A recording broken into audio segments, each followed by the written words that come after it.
And welcome back, everybody, to another episode of Bubba and the BatFlip, episode 58, to your first base preview, early season preview going down tonight, talking about the top 10 NFBC ADP, some deeper round targets, and a ton of awesome listener questions to get us ready for the first base position, which to me, a little better than normal. I'm doing the Fantasy Black Book this year, and this year, instead of catchers and relief pitchers, I have first base and third base, and it's deeper than I felt it was last year, let's put it that way. So that makes it a little fun. But you can find me on Twitter at BDentrick and my co-host, as always, on Twitter at BatFlipCrazy.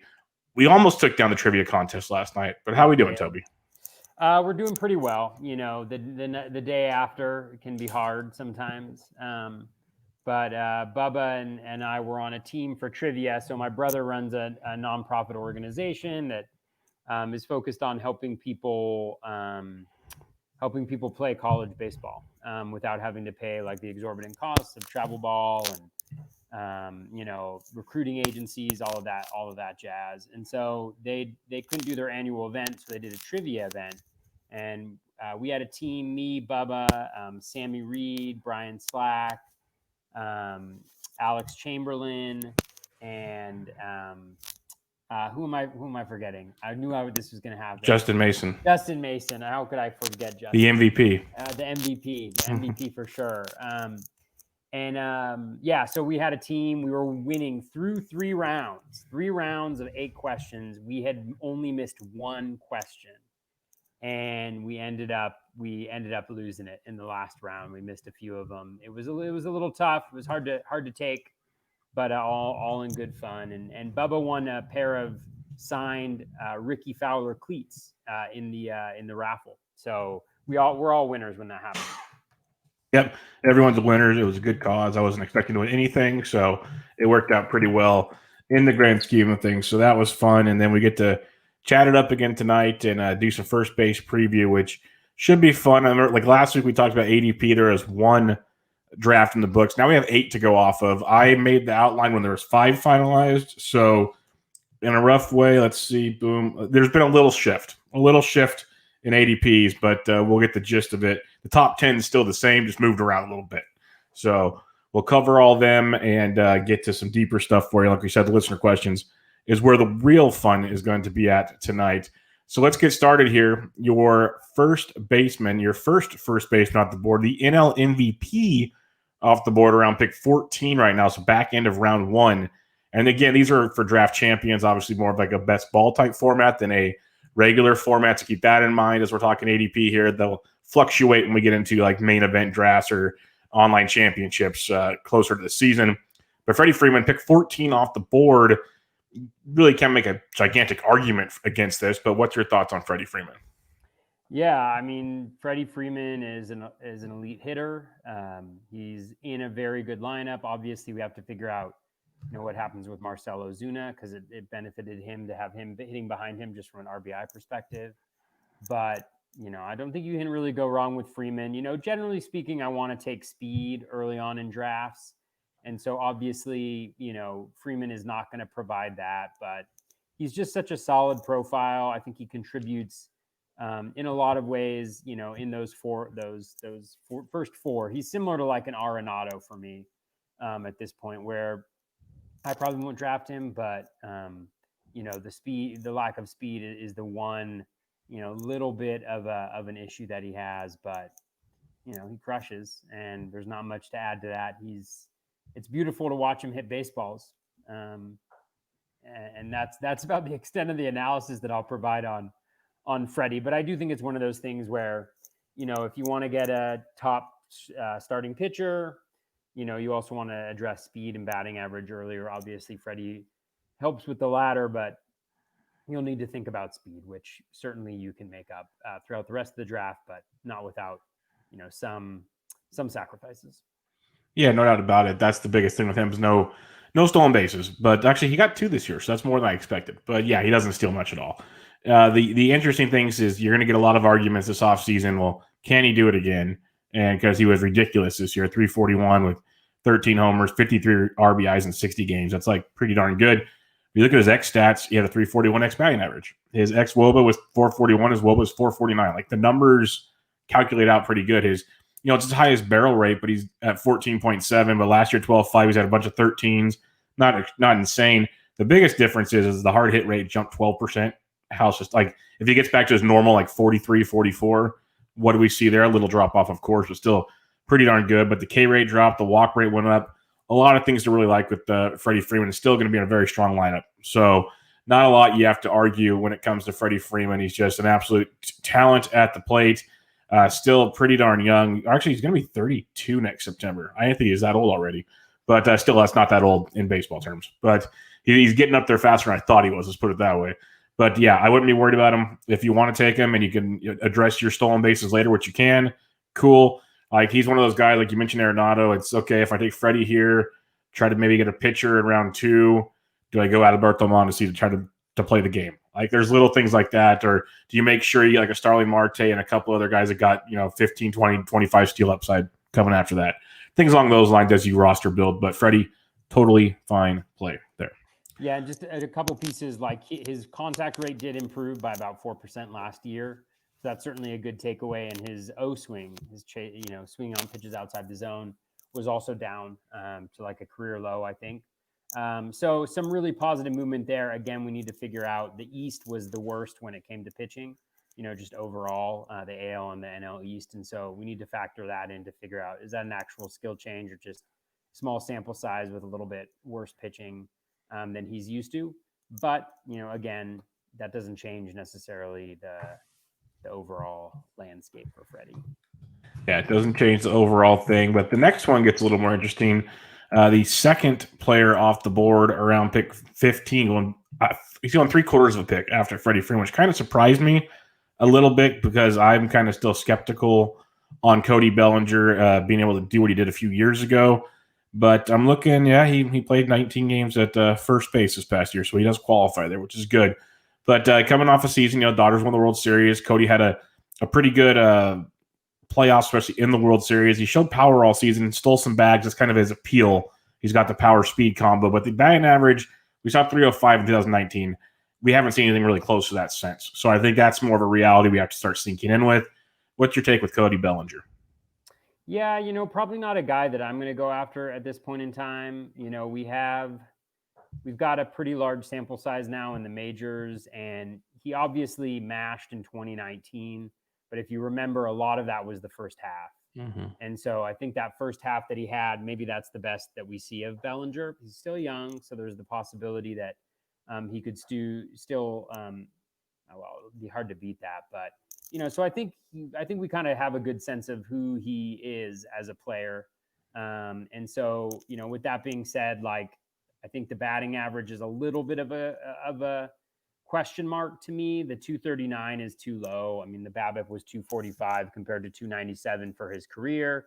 But, there's also some metrics like the hard hit rate was down significantly. He's not necessarily like a StatCast darling. Overall career 10.7% barrel rate. So again, there's nothing that necessarily jumps off the page. I think the most valuable thing is that he's a first baseman with significant power and speed, and he certainly still possesses both of those pieces. I don't think we're going to see him hit 47 home runs again. Steamer has him at 40 home runs, 12 stolen bases. That's obviously very, very good. I have a little bit of doubt about the batting average. He's 273 for his career, and really that the 300 plus batting average that he had in 19 really, really jumps out, sticks out like a sore thumb. So I won't be targeting him, probably this early on in drafts.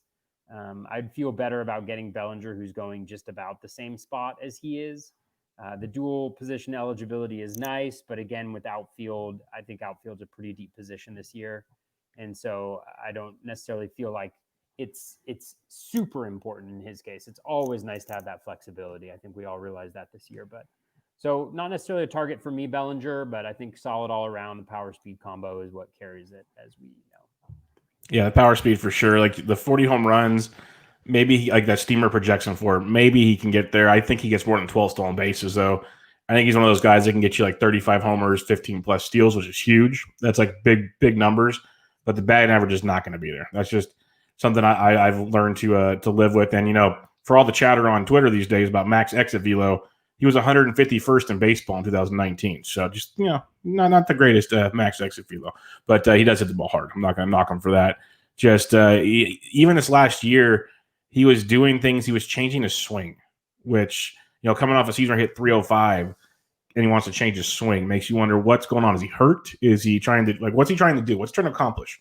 And the BABIP took a major hit this year, like you said. So maybe the average will come up to live more like that 260 range, which is not bad, but it's tricky. So if you want the power speed guy at first base, there's not a lot of speed to begin with. Okay, I could see your argument there, but I'm with you. Outfield's super deep this year, like really, really deep, especially with pitching going as early as it is. You can get outfield late. So I'm probably not reaching for a Cody Bellinger at this point in time. At the back end of round one, I'm going for one of the big shortstops, maybe a J-Ram or a pitcher or something along those lines. But nothing against Cody, just not my cup of tea. He's a tinkerer, Bubba. Tinkerer. He's a tinkerer. Yeah, we don't want tinkerers. That's guys we have to wait on to figure it out and hope they figure it out. It's always trouble. Totally. But stick with the good thing. Exactly. If it ain't broke, don't fix it, right? The third first baseman off the board, and we could talk about him for 3 episodes. We'll talk about him once. He's first base, second base, third base eligible, and that's DJ LeMahieu coming in at pick 26.5. He actually finished, I think, third or fourth in the AL MVP voting, which is impressive for everyone. Said he could not hit outside of Coors. He hit 364 this year, 327 last year. His 2 years with the Yankees. 10 homers, 3 steals this year, 26 homers, 5 steals last year. A guy that does not walk a ton, but doesn't strike out much either. Sub 10% K rate this year, which was outstanding. There's a lot to like about DJ LeMahieu. The one thing we don't know is where he'll be playing next year. A lot of people assume he'll go back to the Yankees, but you never know. Maybe they want to save some cash and go get Colton Wong or something. So you never know there. But what's your takes on LeMahieu? Because this is a multi-position eligibility play that's huge, but you have to pay back into the second round, which – for a guy that, career-wise, 15 before 2019, 15 was his max home runs, you're asking for everything to roll just right. Yeah, I think a lot of this for me will depend on where he ends up. I don't see myself grabbing him here necessarily, just because I think without batting average is really, really critical, obviously, but without speed and without the home runs that really count, it's kind of hard to it's hard to see him, like, he has to essentially replicate what he's been doing in past seasons in order to get his value, which is certainly possible. But again, like, I don't think we can necessarily expect him to repeat. So a lot will depend on where he ends up. Obviously, Yankee Stadium is perfect for him from a power perspective, because he hits the ball to the opposite field on such a consistent basis. I should actually check this. Let's see, last year, 43.4%. Eight home runs at home versus 2 on the road. Let's see, 19. Yeah, 19 home runs on the road, 7 away. So if he doesn't return to Yankee Stadium, I think that you're going to see those power numbers dip significantly. And so without speed, without power, and depending on which lineup he ends up, potentially not with RBIs, or RBI, whatever plural you want to say of it. Without those things, I think there's a very hard road to return value at that particular point in time. Now, he certainly has the position flexibility, which I think is really critical. It's super helpful, but I don't think it's enough to really carry him to this particular spot. The batting average is awesome. But if you're looking for batting average, that probably comes with a little bit more speed and probably similar home run potential. Just wait and get Jeff McNeil, almost 100 picks later. So or Whit Merrifield. Or Whit Merrifield. Yeah, I mean, that's exactly right. I mean, so I just think that it's one of these situations where, the guys who drafted him in 2019 super lucked out. Last year, you kind of lucked out, and now it's like, this has gone too far. This has gone too far on DJ LeMahieu, and kind of back off. If he doesn't end up with the Yankees, I think it's a much bigger drop for me, because I do think that ballpark plays particularly towards that power that he has. He can hit anywhere because he's got that all fields approach, but that power, I think, is pretty unique to Yankee Stadium for him, unless he goes somewhere else that has a very short porch and right. Yeah, not too many of those. Maybe the Angels. That's about all the top of my head that pops up. But yeah, and there's more I want to look into on him because his barrel rate dropped to 2.9% this year. His ground ball rate rose 8% to 57%, while his fly ball rate dropped to 12% overall. Like, there's a lot of run good in what took place with DJ LeMahieu this year. So I'd really like to see a deeper dive on him because I've always been hesitant to buy into a pretty much batting average only type guy with a little bit of upside elsewhere. And now he's coming up to pick 26. It's highly unlikely that I'll own any DJ LeMahieu.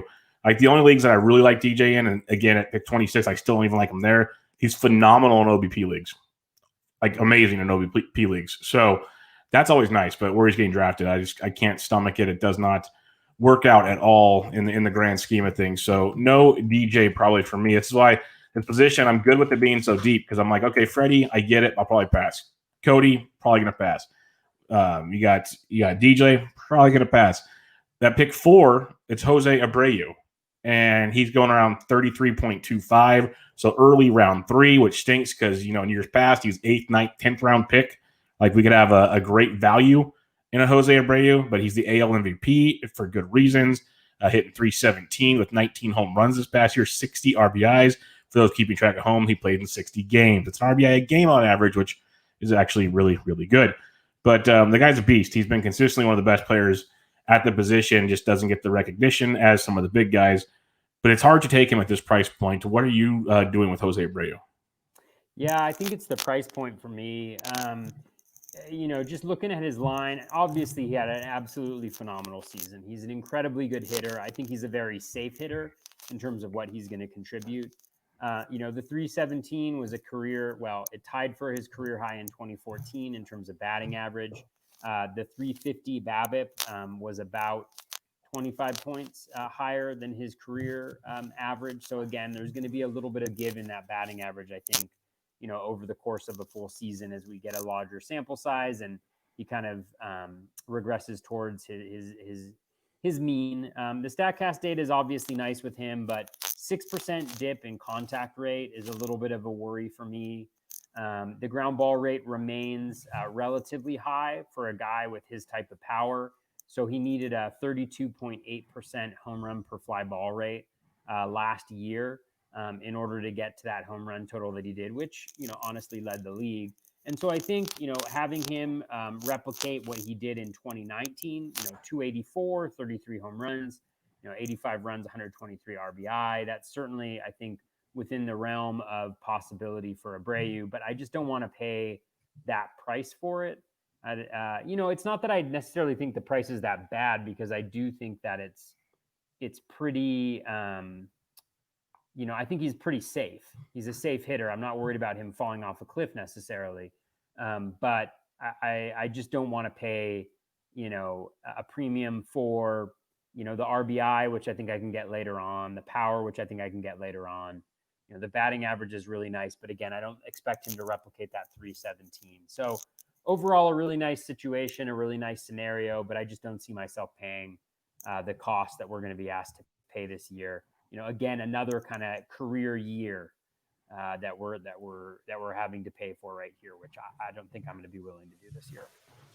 Yeah, the reason why I always loved Jose Abreu is like he's good for 285 to sometimes 300, like in that range, 285, 295. Let's say that batting average. He's going for like 20 to 30 home runs year after year. Like, you could just pencil him in for pretty solid numbers as a good floor every single season. You are getting him off a career year, which is really, really tricky. Does not steal bags, which is a big bugaboo. But I am curious about Abreu. I'm not going to – the price tag is a little steep for me, that's for sure. But he's definitely done some things the last 2 years, even in 2019. He saw his barrel rate jump up over 3%, almost 4% from 2018 to 2019, jumped about 1.5 last year. So he had a big jump going into 2019 and kind of carried it into 2020. Same thing for his hard hit rate. So it wasn't like he obviously had career highs in these things this year, but he had his biggest jumps going into 2019. So I'm curious if there was a change in what's going on with him that made the big difference. And he obviously maximized his contact because you mentioned the contact went down, but his weak contact was 0.5% of the time, like 0.5% of the time. That's called hitting the ball hard pretty much every time you touch the baseball. That is really, really good. So, and the fly ball rate didn't change much. Ground ball rate didn't change much. There's a lot to like with the Abreu. So it is really interesting to me what he's done differently. And he's getting older, which stinks, but still in a really, really good lineup. I wish he was like at least like round 5 or so. Like give me something back there and like make me debate between him and like Nelson Cruz. And then we could have some fun. I'd probably still take Nelly Cruz. But like at least you have the argument there. It's just really tricky early round 3. Taking Abreu again in a deep first base position, coming off a career year. It's not easy. Not easy at all. Yeah, just for context, my spreadsheet right now has him as the 43rd ranked player. So again, fairly close to where he's at, but still overpriced a little bit. Yeah, and talking about career years, the next guy going 5th overall, Mr. Luke Voit. And I just wrote an article at Rotoballer, kind of a year in review on what went right. Is he worth the price going into 2021, I mean. And the issue is he's going off at pick 51. So it is a break now. You get about a 16-pick break or 18-pick break from Abreu to Voit. So, you got 4 guys going early by the end of early round 3. Then you get a break towards the end of round 4-ish range for Luke Voit, again, coming off a monster season where he hit 277. 2019 hit 263, 22 home runs in 56 games. Probably not sustainable, but there have been changes in his approach at the plate that they've seen just in batting stance alone. Mike Curlin did great work on looking from 2018, 2019, 2020. He sent me videos on that. I was looking at that. The guy, he changed he opened his stance more, he used his hands more, like different things to help you kind of get to the ball in a powerful swing, use your lower body. He was doing all that stuff. He made some very major changes from early on till then. But there's questions like his hard hit rate or his barrel rate dropped from the last couple of years. His hard hit rate was good, but it dropped in the last couple of years as well. The contact rates are in question also. Like they went through the roofs this year compared to years past. So they jumped up. Is that sustainable? A lot of question marks with Luke Voit. But it's like I could see Luke Voit kind of being a Jose Abreu light potentially, and you're getting him 18 picks later. What's your thoughts on Luke Voit? Yeah, Voigt's a little bit of a conundrum for me because, like you mentioned, I mean, there's some really interesting things going on. He had a great season, even though he had a career low BABIP, right, at 268 compared to his career average of 323. You mentioned the contact rate surging as well. When you look under the hood a little bit, though, the contact rate surged towards the end of last year. So it was at the highest point of his career over the last, 30 games of last season. But if you remember last season, he started off super hot. And then the last few weeks of the season, he hit a little bit of a rough patch. So during the time that contact rate shot up, his hard hit rate dropped, his ground ball rate went up. He was chasing more pitches outside the zone. I know he was dealing with a little bit of an injury, he said, during the playoffs. I'm not sure whether that factored anything into there. But, so I think it's one of those things where it's like, the contact rate went up. That's awesome. BABIP was low, but then you kind of look at it and you're like, well, the contact rate, it seems like he sacrificed in some other areas to see that contact rate increase. So again, he should be in the middle of a Yankees lineup. That's very good. There are a little bit of injury concerns with him, given the time that he missed in 2019, and then the injury that he had, kind of towards the back end of this year. It didn't seem to be anything serious.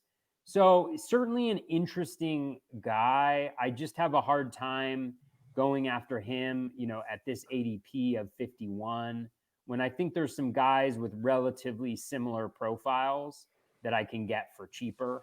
When you think about maybe a Max Muncy, somebody like that has multi-position eligibility at pick 94, you may be giving up a little bit of batting average, but I think the other, metrics are going to be pretty similar. Even a Matt Olson, you're going to give a little bit in batting average, but he's fallen a few rounds. So again, he's not going to give you speed necessarily. He's not going to help you too much in batting average. And so I just don't necessarily want to pay that price. I don't have the full ADP to check out who else is going around him, and I haven't familiarized myself enough with it. But when you think about some of the really good hitters, that can go around pick 50, I think I'd rather be going with some of those over Voit at this point, especially because I do think there's some bargains later on in first base. Yeah, some other first basemen, like even later on, Christian Walker is a guy I think you can compare pretty well to a Luke Voigt if things keep clicking the right way for Christian Walker. But with Voigt, it's interesting because he's, like we said, his contact rate went up, and he's one that I kind of want to. I've seen it with other guys, and his contact rate went up because you see him attack the first pitch 8% more of the time. So now he's attacking the first pitch almost 52% of the time. So he's getting good pitches to hit, or at least he's going to try to attack the first pitch. So even his chase rate goes up, his zone rate goes up, whatever, but he's attacking pitches. He's whiffing less. So he's swinging and missing less because he's swinging early in count and getting good pitches to hit. Like some of that correlates from time that so that then and usually, not always, first pitches are more get them in fastballs or get them over strikes. So they're easier to hit, thus maybe more power. Like there's little things like that would be interesting to look into. Like I'm not smart enough to do it, but how many of his home runs came on first pitches or stuff like that? What kind of like WOBA or ex-WOBA did he have on first pitches? Stuff along those lines. I'd be really curious to see what Luke Voigt did in that respect. All right. The sixth first baseman off the board is one of Toby's favorites. Big fan of number 6 because this switched. So don't pay attention to the outline. This switched over the last couple days. But going out round pick 60.3, Vladimir Guerrero Jr. has moved up to 6th. He passed Pete Alonso, who we'll talk about next, who was 6th as of Friday. Now he is not. Vlad Guerrero Jr. is the 6th first baseman off the board. Have your thoughts changed on Vlad since last year? Or are you still anti-Vlad Guerrero? You know, I saw those pics of him looking chiseled, you know, and I'm all in, Bubba. No, I won't add anything new to my Vladito conversation. My concerns with Vladito have always been like he hits the ball really, really hard, but he hits it on the ground so much. And he actually doesn't hit the ball that hard in the air. Like when you compare his average exit velocity on line drives and fly balls, I probably should do that before I say that. I mean, in previous seasons, it wasn't there. Let's do this. This will be a good test. It's always fun when I do this, you know, because then I'm like, and I end up looking foolish because I say something. But let's see. Vlad. So he was 75th in baseball with a 94.6 mile per hour average exit velocity on fly balls and line drives. He's obviously young. He could improve, but he's never had even a remotely good ground ball rate. And I still haven't been, I don't understand why he keeps going here.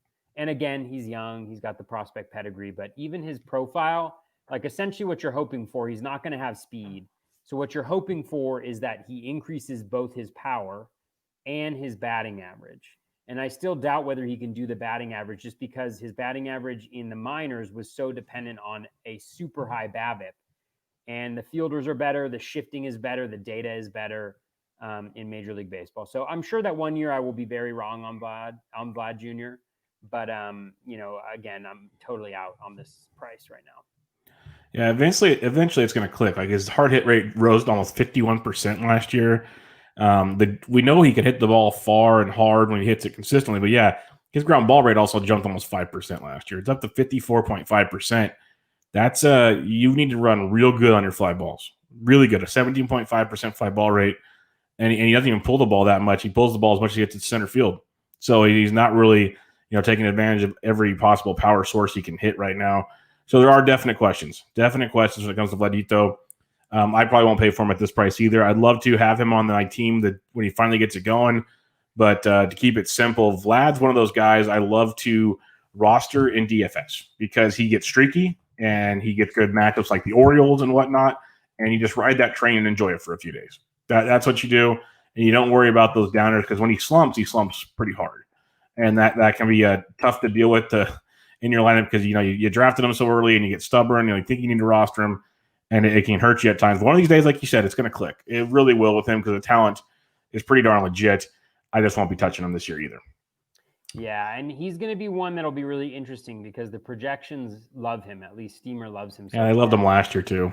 Yeah. They love him every year. Steamer has him as the 24th best player overall, but it also has him hitting 299, which is 20 plus points higher than he's ever hit before.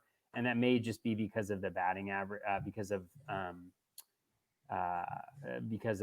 what he did in the minors in terms of batting average. But I I can't see it. Yeah.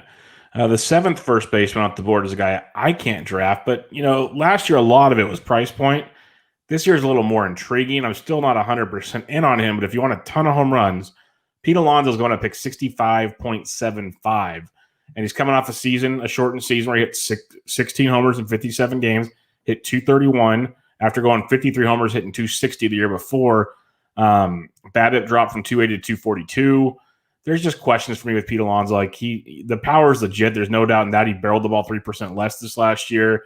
I mentioned it, I think, at least in the update, in the midseason update last year before we actually started the shortened season, that doing more research on him, especially in the second half of 2019, they started throwing him off speed pitches, especially off the plate, and he was chasing, and it was a big bugaboo of him. I haven't dug in super deep on it in a while, but I know even to start the season, he was still doing the same thing, and it was really affecting his overall play. And it's a young kid thing, and it's the old story. They all know he can hit a fastball, so come hit an off-speed pitch. But if it's in the zone, he can, he's got so much power, he can make it work. But it's his discipline he's got to work on some more. And his strikeout rate was the same, his walk rate was the same. That didn't change. So the batting average could be a big hole unless he figures it out. Now, if he figures it out, he's a great pick at this point. So it's kind of, what's your risk reward here? What's your thoughts, Toby? Yeah, Alonso's interesting here because, last year, I think a lot of people would say he was a disappointment, but, pretty consistent year. So his contact rate was fairly similar. Again, you'd expect a guy like this to have a really low contact rate, but his is fairly reasonable. I mean, 71.5%. So he and Jose Abreu have the same contact rate. At least they did this past year. His plate discipline actually improved from 2019 to 2020.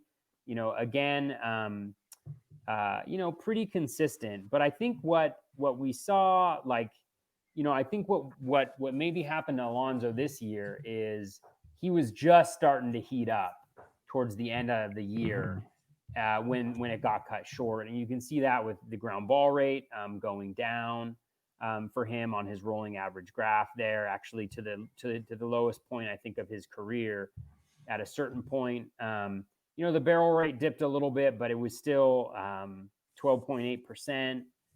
Max exit velo is still there. Average exit velocity is still there.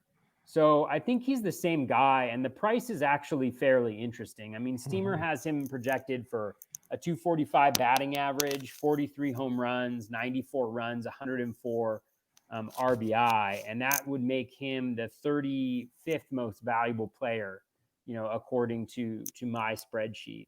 So at pick 65, it's kind of interesting to me. It's not a profile that I'd like to get at this particular point in time, but I feel pretty comfortable with him, kind of where I feel pretty good now that he's going to be a really good player on a consistent basis. Batting average may be up and down a little bit, but it can also be up a little bit. So I'm intrigued. I don't know if I'll go after him at this particular point in time in the draft, but I think this is a much better. From a value perspective, this is so much better than where he was going last year. Yeah, it's definitely a much better spot. I guess if I have to play devil's advocate at all, and I'm much more interested in this year than I am the year before. But the comment we said with Freddie Freeman, he hit in the East. So how much should we be concerned that his batting average dropped 30 points hitting in the East? That's the only thing. But you did say, and I agree, he was getting better as things went on. We could say that about a few players that they need that full. Heck, you could say with Garrett Cole. We saw it in every season pretty much with Cole once he started getting going with the Astros and everything, that it takes a little while to get going, and then he just goes through a run. He's unstoppable in the second half. And he started to get that way towards the end of the season. Maybe the same for Pete Alonso. So definitely something to think about there. The 8th first baseman off the board, you mentioned him a second ago. He's up pick 87.5. Mr. Matt Olson has jumped up to the 8th spot, was 9th on Friday. Oh, wow. He's moving up, and I think it's one of those where the early drafts were like, you know what, he let us down so much this last year. He struck out all the time, it felt like. He struck out 31.4% of the time. I'd say it's over a 6% jump from 2019, but he also walked over 4.5% more than the year before. But a $1.95 average, a 227 227 BABIP, which is his lowest since 2017. Still managed 14 homers through all that. So he had a really rough go, is the best way I can put it. I'm kind of wondering if I think he's a good bounce back candidate. Let's put it that way. If you want a guy with some big time power, with maybe a 250 ish average, I think there's a lot to like here. What's your thoughts on Matt Olson? Yeah, I mean, yeah, it's kind of interesting. There's a couple things going through my mind. I mean, number one, he was certainly very unlucky, right?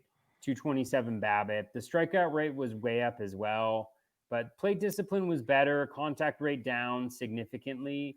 I just wonder though how much of that too. Like he did face a lot of lefties. Mm-hmm. I know that the West had a ton of lefties. And so I'm just wondering, it looks like he may have had, yeah, he did. He had a 36.7% K rate against lefties in 2020. So I wonder how much that was a factor. Again, like he's going to be in the middle of that lineup. He's still hitting for power. The batting average is definitely a concern, but I think this is just a matter of, him being a little bit unlucky. So I still don't think that I'll grab him at this particular spot. I believe a little bit more in what, what Alonso is doing, I think. Yeah, he had a 224 expected BA. So yeah, I mean, I probably am not targeting Olson here necessarily, but I also don't think it's a terrible pick. I don't think it's out of the question from a value perspective. Yeah, it's definitely a value for me at this point in the draft. I think he's definitely a bounce back candidate. I don't see him hitting this bad. He's a better player than this.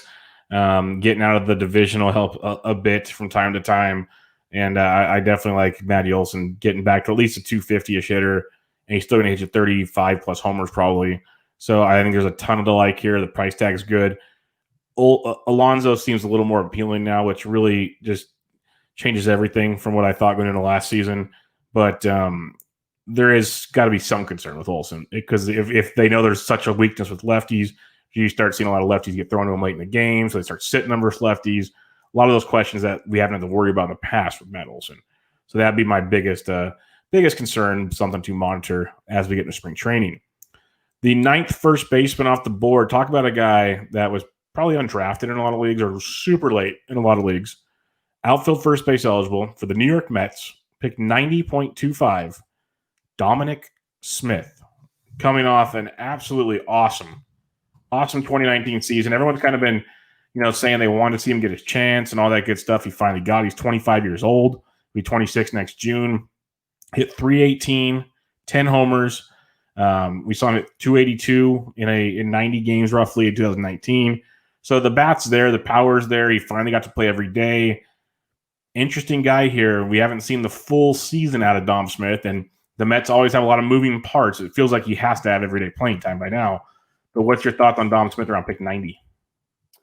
Yeah, I mean, I think it's a little early for me.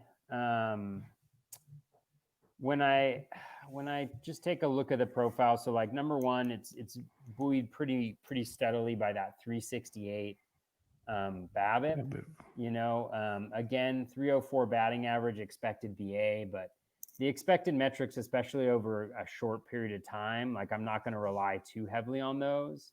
The line drive rate was up a little bit over what he provided in 2019, but the ground ball rate is pretty similar. So that seems like a fairly steady skill profile.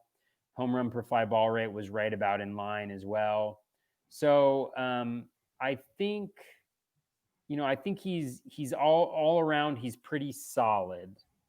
I guess I just would like drafting a guy at this particular point in the draft. I can't remember what you said he was. In mine, I have him at 81.5 for ADP, which just strikes me as being like super early, like on a 199 plate appearance sample size. Do we know how well he hits lefties? Like, is he definitely not going to be a platoon guy? I just have questions. I'm just not necessarily prepared to invest this heavily in a guy based on what he did in 2020. Again, the metrics are all they're all fine. There's nothing that necessarily stands out. A lot of the StatCast metrics do stand out, but again, the StatCast metrics also regress to the mean. And so, again, I don't think I'm ready to go there with him, but I can understand the excitement for a guy who could have a really solid batting average with some power in a Mets lineup that I think is going to be very good, because I think they're going to make a couple additions this winter. So Yeah, he's going on 90.25 after the first 8 drafts. It's just it's interesting with him because the walk rate dropped a little bit this last year, but the barrel rate jumped 6%. The hard hit rate jumped 12%. Like those are big jumps. Like where are we going back to the kind of 7-8% guy instead of the 13% guy when it comes to barrel rate? That could change things quite a bit. So there are a lot of questions. The bat average wise looks pretty solid. Power wise, do you really expect a 20 home run guy, 25 plus home run guy? I don't know if we're there right now. So I'm curious on Dom Smith. I'll probably be watching from afar when it comes to Dom Smith. Now, the 10th first baseman off the board, he has first base, second base, third base eligibility. He's a guy that I never draft because I just have some anti-Max Muncy in me for some reason. I'm just not a fan. Like last year, a $192, 251, 263. He had 35 home runs back-to-back years. He had 12 home runs last year. I find myself never drafting him, and people say I'm crazy, and maybe I am. But what's your take on Max Muncy? Yeah, I mean, I was hoping that there would be more of a buy low opportunity for Muncy, with the 192 batting average. I mean, on a 203 BABIP, the ground ball rate was elevated, which is certainly, I think, of note. The line drive rate was super low as well. So, it kind of makes sense. But I think over the course of a full year, that probably makes up for it. Barrel rate was in line with what it was in 2019 when we had an outstanding season. He's got an incredible, plate discipline, 18.3% O swing. Contact rate is actually up a little bit this past year. So overall, I think the position eligibility is pretty solid. We know with the Dodgers, I mean, he played pretty much every day, and he plays around the diamond. So that position eligibility is certainly nice. So I think he's solid and fine in this particular area. Again, probably not somebody that I'm going to target here just because of what he provides, and he's not going to provide you with great batting average, and he's not going to provide you with speed. And I think you can get the other stuff later on. So probably not going to go after them for that, and I was hoping like he'd fall to 150 or something like that, but clearly not going to happen. So I'm probably out at this cost because it's pretty much what you were paying for him last year, I think. Yeah, pick 99 is too rich for my blood. It's just not going to happen. You mentioned he's basically helping you in 3 of the 5 categories, which you draft guys like that in round 20 or something. That's when you're just filling things at the end. It's tough to take that plunge at that point in the draft. The other thing is, I'm not saying they do it because I think they like him enough, but the Dodgers have no problems with filling positions with other players. They have tons of options there. So I'm not saying they're going to pinch Max Muncy, but if he's struggling or something, they could easily give him a breather. They have the guys to do it, unlike some other teams. So he's just a guy to keep an eye on, a batting average asset that, I could be totally off with this because I'm not looking at all the other numbers, but he's a lot like Jock Peterson, but he has multi-position eligibility. Like the average isn't there, but tons of power. So, but except Muncy can hit lefties. That's a big difference. So I'll go with that. But it's something to think about when you look at the overall stat line when things are said and done. All right, 2 targets. Pick 11 through 20 ADP wise for first base. The ADPs are Rizzo, Goldie, Alec Baum, Eric Hosmer, Moustakas, Ryan Mountcastle, Rhys Hoskins, Jake Cronenworth, Josh Bell, Christian Walker. That's 11 through 20 NFBC ADP. Who is your first guy? Do I have to take 2? I got 2 written down. You can only take 1 if you want. Okay, I think I would only take 1 of these guys. I think Rizzo for me is a target right now at pick 95. I think he pretty much did exactly what he has always done last year, but with a 218 BABIP. So walk rate was high. Strikeout rate was low. Contact rate about the same, actually improved overall. O swing about the same as it has been previously. You know, the hard hit 35.3% down slightly. Again, he was going up against central pitching. His exit velocity was down overall, but he's actually an interesting guy. Believe it or not, his max exit velo for his entire career was this year. He had a batted ball at 114.5 this year, which is almost a full mile per hour higher than any other ball he had ever hit before. And so his barrel rate was actually up, highest point since 2017. So again, he's pretty much like the identical guy to what he's been all the time, and he's going way later. And I think he's going to be a batting average asset. I think he'll do what he normally does in terms of runs and RBI. I think he actually contributes a few stolen bases, probably, 3 to 5, nothing too big, but for first base, that's nice. And the batting average should be pretty nice. And the power, it won't necessarily be where I think a lot of these other first basemen going this area would necessarily be, but I don't mind if he gets to 25, as opposed to like a 35 or something like that. I feel like that's a difference I can make up later on throughout the draft and just by kind of grinding out matchups. So I actually like Rizzo going where he's going right now at pick 95. Who's your guy between 11 and 20 that you would go after? Yeah, first off, Rizzo, I think I don't understand how he's going this late. It baffles my mind when I see that. But one of my two guys is Ryan Mountcastle at 152. This is more if you're confident in your roster up to this point in time, because I think he's a good gamble in an overall competition. Batting average wise, he hit 333 in a small sample here, but 312 last year, 297 the year before in the minors. Like, we've seen progression and becoming a very quality hitter. The power has developed as well. 13 homers, 25 homers at 5 last year in his short sample. The strikeout rate, not too bad for a first timer, 21.4%. And he had the best walk rate of his entire career, better than any year in the minor leagues at 7.9%. So I think there's some big strides taken from Ryan Mountcastle, who is a big-time prospect in the Baltimore Orioles system. 7% barrel rate, 42% hard hit rate. Nothing that jumps off the page, but nothing like crazy. The biggest thing is, can he improve on a 44% ground ball rate? If he can improve on that, this guy has a lot of power and a lot of talent on his hand. Plus, he gets to hit in Baltimore and Camden Yards for half his games. So Mountcastle's a guy that I'm a big fan of. I was hoping he'd go later than this. This could be because it's a DC, so guys are willing to take some chances earlier. Maybe in a real draft, he goes a little later because there's some risk involved with Mountcastle. But he's a guy that's definitely on my radar as someone I'm looking to take advantage of this draft season.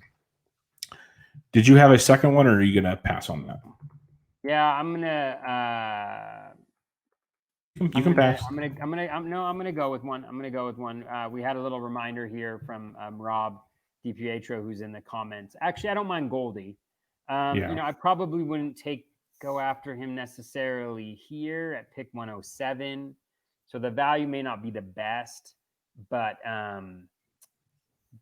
he's kind of who he is, right? I mean, last year he had a really nice batting average, 304. Only hit 6 home runs, but his barrel rate was similar to previous seasons. You may be worried, his home park is a difficult one to hit home runs in, but he hit 34 in 2019. There's no major change in his, his StatCast metrics, same max exit velocity, barrel rate, pretty similar to 2019. He had 16 barrels.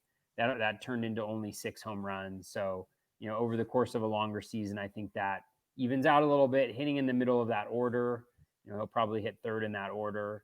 So Goldie, I could see as a definite contributor next year. And I don't think he's that old. He's 33. So again, he's about the same age, I think, as Abreu is. So I'll go with Goldie. Not necessarily a guy that I'm sure I would pick, but I don't mind the value where he's going right now. Yeah, no, he's definite value. He's another guy I was looking at that stood out at this point in the draft. But the other guy that I'll put is he's the 20th first baseman off the board, pick 171. I loved him last year as a corner infield option.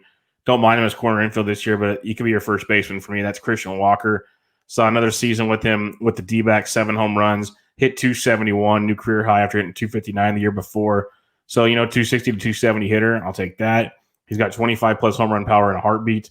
He'll even he stole 8 bags in 2019, so he might throw in 5 plus stolen bases, which I think is very, very nice. And last year, the batting average went up, the barrel rate went down a bit, but the hard contact rate was still pretty much in line. And the strikeout rate actually dropped from 25.7 to 20.6%. So I'm a big fan of that. The walk rate dropped as well. I think that was more because he was putting the ball in play more. His contact rates went up, at least in his zone contact, went up quite a bit. So and he swung just general swing percentage went up almost 4%. So he was being more aggressive instead of kind of taking pitches and looking to just hit home runs. He was actually becoming a very good hitter. And if you play DFS, you noticed lots of doubles, lots of driving in guys, like 2-run singles and stuff. He's being a very good middle of the order bat. And then you throw in a full season of 25 plus home runs at this point in the draft with maybe 5 plus steals. I think this guy is a very, very talented first baseman that just keeps getting better because he's still very young. This will be technically his 3rd full season if you want to count 2020 as a full season. But he's going to be 30 years old in March, figuring things out still. I like him quite a bit. Ground ball rate, it's been 42% the last 2 years. So if you can ever get that to change a little bit, that would be even more impressive. But if that's consistent, then the fly ball and line drive rates are pretty nice. And you can do a lot of damage with that. Plus, he pulls the ball 40% of the time last year. So lots of things that go in positive directions for power, that if the barrel rate gets back to normal next year, he's going to have a lot of power. And I'm a big fan of what Christian Walker brings to the plate in 2021. All right. Who is your late round target, 21 and later? Who is not, Bubba, is a better question. There are so many first basemen going late that I'm like, why even bother getting somebody earlier on? I'll just go one at a time and give you an opportunity to weigh in as well. I'll just kind of go by ADP. I'll leave Trey Boo Boo for you, but Hunter Dozier at around pick 250. I may be making this up. I don't have it in front of me, but O swing was really solid. Contact rate was fairly solid. I feel like over the course of the season, he really improved, gets a ton of plate appearances, even managed to steal 4 bases last year, 186 plate appearances. Remember, he had COVID and was coming back for that. So the overall line isn't terrific, but I think the power speed combination there, and I think he's shown us how good he can be in the past, that I'll put him as one guy who I think around where he's going right now is a pretty decent pick. And then I'll let you take one. I love the Hunter Dozier call. I've been baffled every time I see his ADP for either first base or outfield. I just don't get it. I think he's so much better than that. So I like that a lot. I'll get Trey Boo Boo out of the way. He's going right before Hunter Dozier. Every report comes out. He's cancer free. He's already taking batting practice. He's getting ready. So he'll be 100% by spring training. Like, all these things are pointing into the awesome direction. Going back to Baltimore for now, unless he gets traded somewhere, because they tried trading him a couple years ago. But I love Trey Mancini. The hard hit rates, the barrel rates, the power, everything you want from a guy hitting in the middle of the order in a very hitter-friendly ballpark. Trey Boo Boo's there. Plus, it's a pretty awesome story coming back from from cancer and everything. So Trey Boo Boo, this is a guy that I think going into last season, before we knew about the cancer, like the February drafts, March drafts, much higher than this in drafts. So this is kind of a guy that I think people are either sleeping on or going with a bit of caution with, which I understand, but the talent level is so good at this point in the draft. Big fan of Trey Boo Boo. Nice. Who else you got? So let's see. The next guy on my list is Yuli Gurriel. Definitely a favorite of mine. He's older, but last year I was actually really pleased. The overall contact rate is super elite. Continues to be. The ground ball rate remained lower than his career has been. He had a 38.1% ground ball rate. Hard hit rate was decent. I think the big thing for him was a 235. It was a 235 BABIP, and I don't necessarily think that there's anything. There's nothing in his overall profile that points towards that. Like a slight dip in line drive rate, but again, we know that ground ball rate is really what we want to be looking for. he only had a 7.5% home run per fly ball rate, which is below, his career average. He's obviously getting up in age at age 36. That didn't stop Houston from re-signing him. He plays Gold Glove first base, so he's going to get those plate appearances. He's going to be in the heart of a lineup that hopefully will return Yordan Alvarez next year. They'll still have Bregman.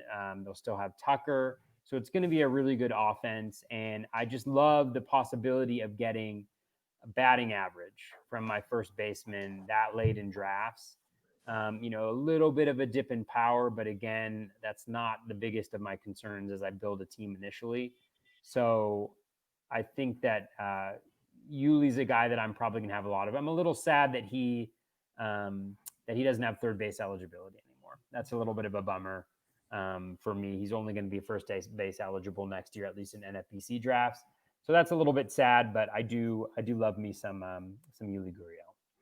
Yeah, Miguel Sano, 22nd first baseman off the board. Battled a lot of injuries last year. He should be coming back, getting regular playing time at first base again.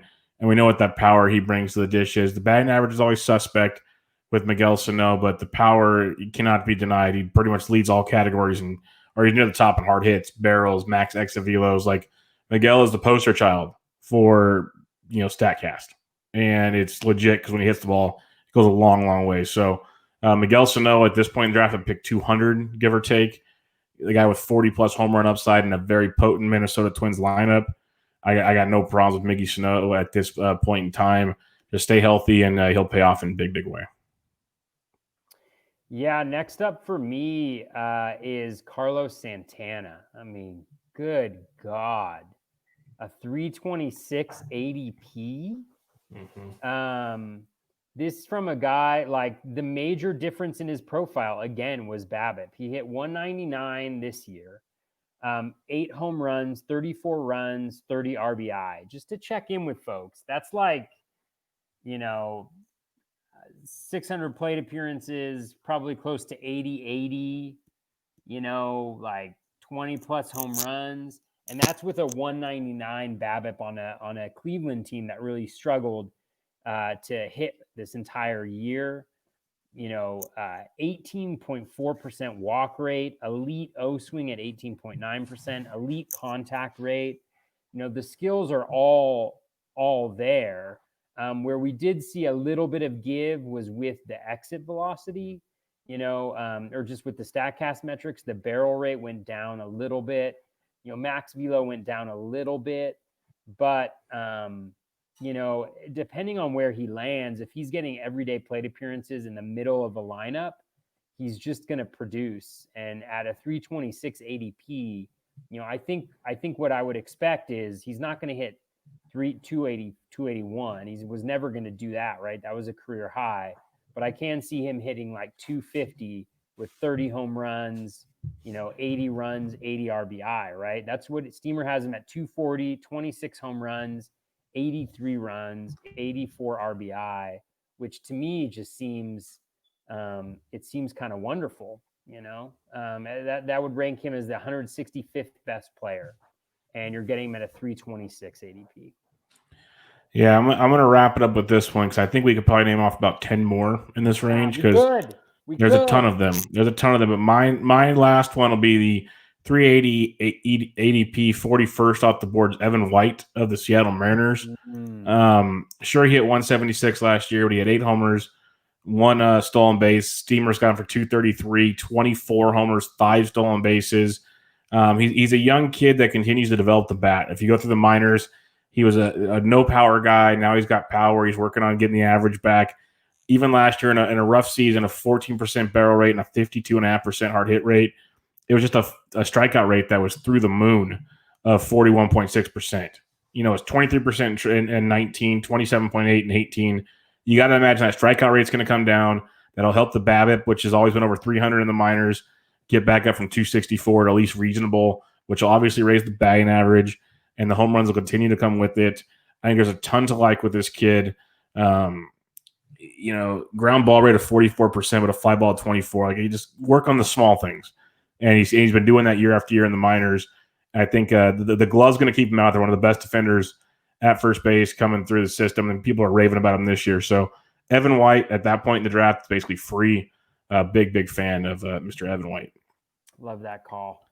But yeah, we could probably name a bunch off, but I think we'll talk about some more in the listener questions. So we got lots of those, and we'll probably hit on some of these guys also in other previews as we get going. But basically, it goes back to the point that we started out the show with. First base, really deep. So you don't have to get too crazy if you don't want to. But let's start things off here with our buddy Cubby Knoll at Cubby Knoll. Which first baseman is your point of no return? If I don't get X first baseman, then I'm essentially punting it. Yeah, I think this is a pretty frequent question that we get. For me, it's like all positions are, so it's like if I have a really good third baseman and I have a really good corner infielder already, then if my first baseman is as good as my corner infielder would generally be, then I think I'm fine. And I think there's a lot of guys. I mean, if my first baseman is Carlos Santana, if he signs and he signs somewhere where he's going to play every day, he's a switch hitter, like pretty good defensively, I think, then I have no problem with Carlos Santana at pick 326 being my starting first baseman. I mean, if CJ Cron ends up, if he ends up in his starting place again, right? Like I'm fine with him at 327 because, again, like if a guy is my first baseman and he's giving me not that much batting average, he's giving me power and RBI, then that's fine. As long as he's able to do the equivalent of like what a corner infielder would do, then I'm fine with him as my first baseman. And I actually think looking at this, I mean, if I wasn't really kidding. I mean, like if I don't like any of the guys after Rizzo, really. Like from a value perspective, I just think that there's warts on all of them. And so I'm perfectly fine if I don't get a first baseman by Rizzo, waiting. I mean, I think Jared Walsh is kind of interesting because he's a little bit like, he reminds me of Matt Olson was like 3 or 4 years ago, just going crazy, has some really interesting skills. But like, yeah, if I get Hunter Dozier as my starting first baseman, at pick 250, I'm fine with that. If I get Gurriel at 292, I'm fine with that. So, again, like that's maybe not necessarily ideal, but I think that we shouldn't be as focused in on like what the position is or what they're playing in our lineup and more about like, where do I feel like I could get some value so that if this guy is my first baseman, even though he's not very good, he's able to bring a lot of value to my team. So like Carlos Santana is a perfect example. I wait until pick 326 to draft my first baseman, and it goes an ADP of 326. And yet if he produces like Steamer believes he's going to produce, and he's the 156th best hitter, that's a huge amount of value that you've just added to your team. Whereas whether he was your fifth outfielder or not, theoretically you could have a better outfielder because you waited on first base to get that value. So I actually see it as an opportunity for value. So I'm less focused on like, who is that first baseman for me, but just, get that value. And I feel like first base this year is a place where you can really do that, I think in a very meaningful way. Yeah, no, that's the biggest takeaway is where you're getting these guys super late. That means you're filling other spots with some pretty talented players, and so you don't have to worry about your cutoff point. Like if I go to battle with Jesus Aguilar at first base, well, heck, I did that in like 3 leagues this year. It's not the end of the world at 293 because that means you did something else very, very good elsewhere. Brandon Belt at 360. Like I know he's not great, but we saw what he did last year. I expect a little regression, but still a pretty solid ball player that's going to drive in runs, get on base, and do things at pick 360. Like I said, agent, Bubba, this year? After this next year. After this next year, okay. Yeah, he's got one more year for him to get traded. I've said it for years. Put him in a ballpark with like we saw it this year. When just not the real AT&T. The dude's power is ridiculous. Dude, put him in Yankee Stadium. I know everybody's always talked about that, but I take him in Wrigley. Yeah. When Rizzo goes, sign Belt cheap. I don't care. There's lots of places. Angels acquisition. Yeah, there's a lot of places he could go. Pretty much anywhere's better than where he's at now. Yeah. Totally. Evan White, like I said, I could take him at first base. Zero problems with that at all. If I had to pick a point, Evan White would probably be my guy. Like I really don't. As much as we love Joey Votto, I'm kind of done with Joey Votto, and he's after Evan White. So Evan White probably be my cutoff point. Obviously, some guys in front I wouldn't be running to pick to take this, like Michael Chavis. I think I'd rather have Evan White in a heartbeat. Stuff along those lines, but I'd probably draw the line. I'd better have someone before Evan White. Otherwise, we're in big trouble. But yeah, it is weird. Like you got that 11 through 20 range we talked about. I mentioned a few guys. You mentioned one guy, Jared Walsh, is interesting. But then it gets real murky until you get to like 20, 21 ish. And then there's just a bunch of the guys. Like even Andrew Vaughn is interesting. Like we haven't really seen him do it, but he should be playing every day that's coming up here at 240. Like that's an intriguing one. So there's a lot of options at the first base position that'll be fun come draft day. And you could totally see them doing what they did with Eloy, right? Where they signed him to that big contract ahead of time. Did they do the same thing with Lubob? Yeah. Lubob? Yeah, they did the same thing. So why not do the same thing with Vaughn? Then he's the everyday DH, right? Or he moves in and out with Abreu now that Encarnacion is gone. Yep. And from all accounts, I mean, the dude is he's an absolute masher. There's no question about it. So I love that call too on him. Yeah, just shows the depth. It's really crazy. When I first started digging in about a week or so ago, I was like, oh my goodness. Like in recent years, we've been kind of depressed with first base, thinking you got to get a guy early, and now it's just like, boom. It's like we're deep again. This is the position finally again. Great. Joseph Morrow asks, are you buying Eric Hosmer at his current NFBC price? Seems steep at pick 140. I like the lineup in the short 2020 season results.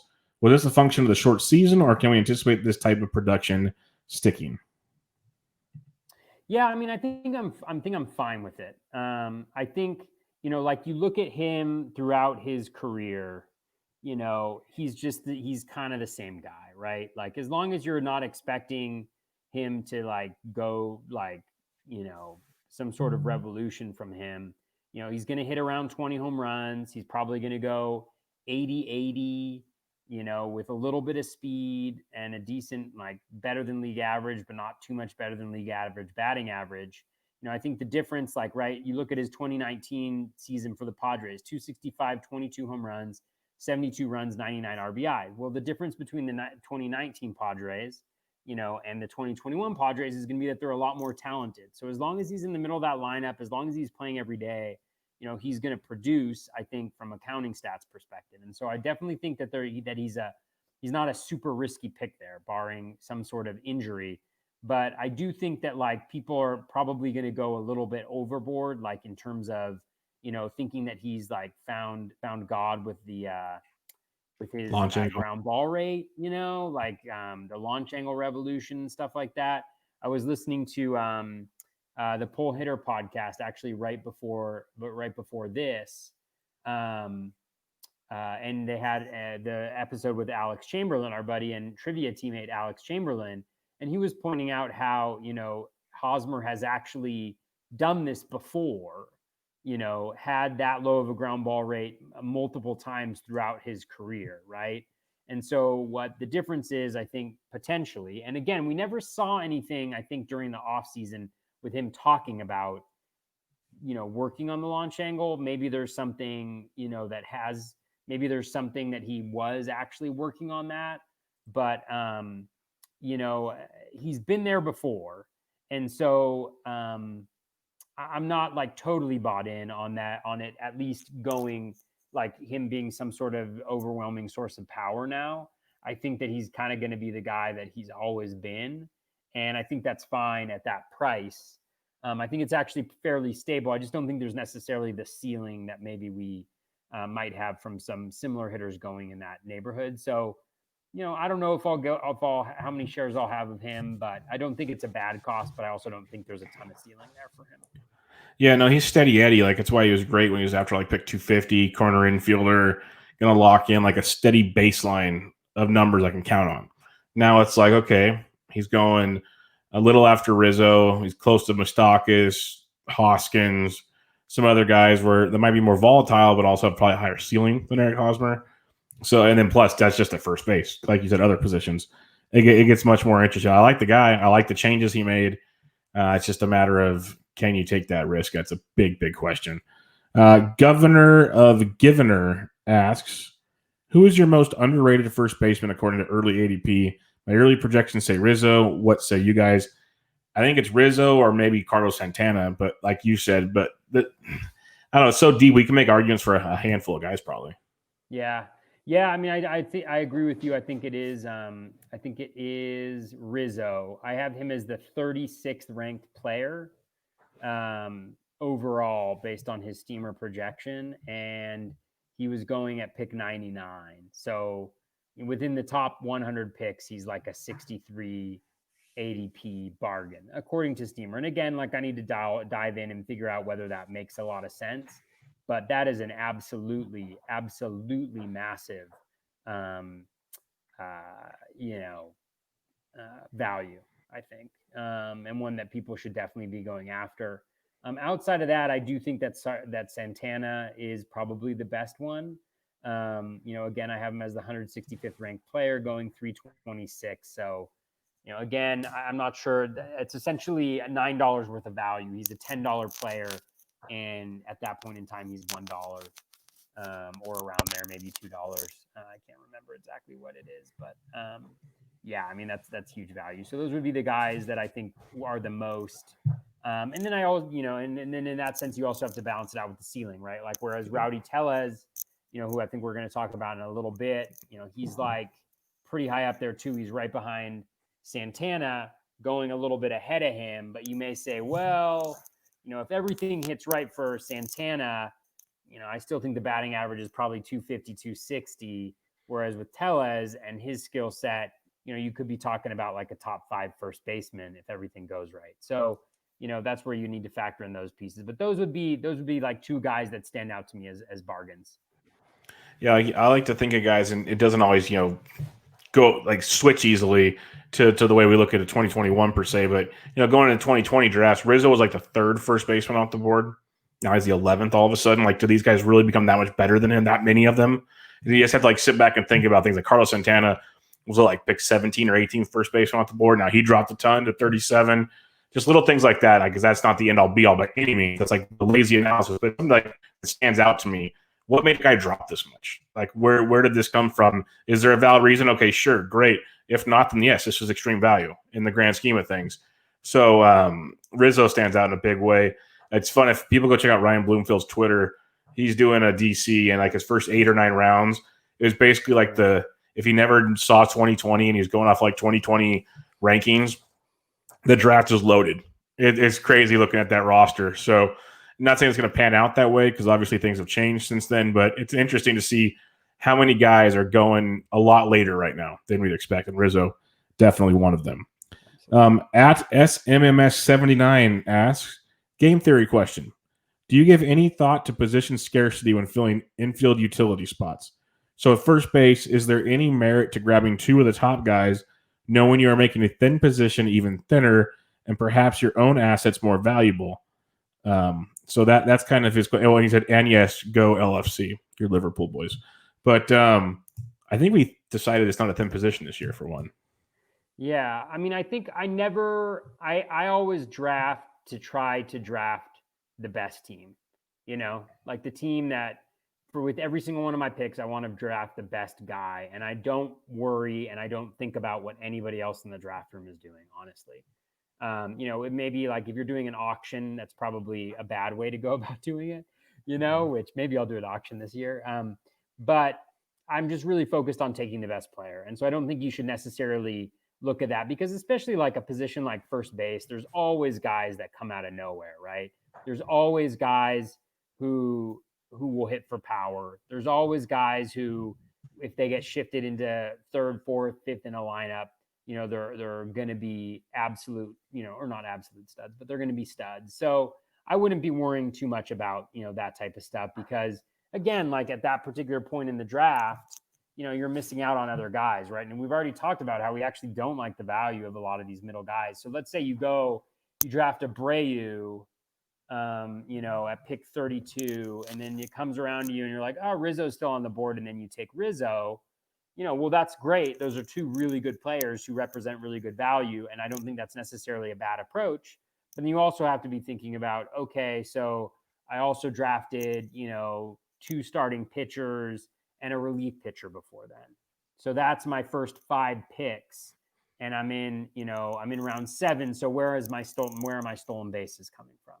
Right, would be a question. And so again, like if that suits your team, if it suits how you're building your team, I would do that because it benefits your team. I would never think about like, oh, I'm gonna stick it to the guys in my league by going after, by making this position thinner, because it means that you miss out on a guy who's better, potentially. Again, so it's all contextual, but I don't think about playing that. I think that's sometimes we overthink things like that. At least that's my perspective. I'm sure there are people who make a counter argument to that, but my perspective is that we tend to think about that a little bit too much. That's why I don't like to think about what other people are doing either. Like, I like to be aware of which players are on the board, like which players have my guys, which positions have my opponents already filled, just in case they're next to me and I've got a decision to make about this guy or that guy. And I think about those things, but not on like a, limiting the options of my opponents and having that drive decision making in my draft. No, that makes a lot of sense. Like, I guess the example I'll give him is like when you go catcher early the way you do to get to like the top so many guys, that kind of is an angle at it. It's not taking them super early, like you're saying, but it's an angle of kind of cornering the market there. I don't do it on purpose. I've thought about it because I like to kind of have an idea when I go into a draft of, kind of these are the guys I want in these ranges or whatnot. And I go through in my head, we talked about it at first base here, passing on Freeman and Bellinger because there's better value later. Well, shortstop's like the deepest position on the planet. And there's so many awesome shortstops in the first round. Is it one of those where I say, you know what, as good as they are, I want to go get this pitcher. I want to get this, third baseman. Like, I want J-Ram over the shortstops because the third baseman or stuff like that. Or do I go, screw it, I'm going to go get one of these top 3 shortstops, and I'm going to come back in like round 3 and get Javi Baez and corner this market or something. I do think about that. I don't go in there saying I'm going to do it, but then I start thinking, okay, if I do this and I take these shortstops early, knowing I can go get like a Jorge Polanco later or somebody later in the draft, does it affect what I'm missing by taking these shortstops early? And that's where the thought process comes from. Not that I'm going in there going, hey, I'm taking these guys. I want to corner the market. If I corner the market, though, how does it affect the rest of my team? And that's what I'm more concerned with than trying to, I guess, sweep in on something. So that's the way I would look at it instead of saying, hey, I want to go do this. Yeah. And I love how you brought up the catcher piece, because I think, in all of these situations, and there was a thread today on Twitter about catchers. Somebody had asked about like, what's the replacement level? And honestly, like, I was like, well, if I look at my spreadsheet, it says this, but like, I don't put my energy into the spreadsheet. I'm fortunate that there's other people who are a lot smarter than me that can put those spreadsheets together. But like, the idea with the catchers is like, I see that as like a market inefficiency. I see that as an opportunity for me to improve my team because I feel like they're undervalued. And I think that's the way that we need to be thinking about these. Sometimes we overthink these. Like, what we're trying to do, like early on in your drafts, like, you're not necessarily as focused on value because it's very hard for those guys to return values. But as you think through who you want to target where, definitely be thinking like, primary in front of your mind is, where is there a market inefficiency? Like, where is there a gap between how good I think this player is and where they're going in the draft? And how many of those guys can I get? Because again, as long as you get them and you're not like, oh, every single one of these guys is like super high stolen base guy, so I'm going to be really great at, in terms of the number of stolen bases I have, but, not a well-rounded team, then you want to like, back off of it, right? But you just want to be looking for those market inefficiencies. You want to be looking for those values, and you want to be getting guys that improve your team for that reason, as opposed to, to impact somebody else. So I think, anyways, that was a little bit of a rant, but I do think that like a lot of times we overthink these things. No, definitely is. It's definitely an over thinking of the situation. I guess it's when you know the position's kind of shallow. Do you want to go like, say, second base? Do you want to go get 2 of the big guys early and then say, hey, look, like, there's just, football's the greatest example. Like, do I want to load up and get a bunch of running backs early because I know wide receivers deep? Do I want to go do that, or do I want to get the best available wide receiver instead of like things like that? Is an angle. I think people try to bring it over to baseball. It's a little different in baseball. All right, Dave Petroziello with a question for us. I usually think getting a first baseman early is the right thing. This year, though, my favorite first baseman is current NFBC price point is Jesus Aguilar. I really like Tellez too. Is it nuts to wait and get them as first base and corner infield? I'm not going to say it's nuts. You're risking it, but they could both pan out in a big way. Like, to have them both first base and corner infield, you might want one to be a little more stable than the other. But hey, if they both hit, you're gold because you waited forever and you improved your team elsewhere beforehand.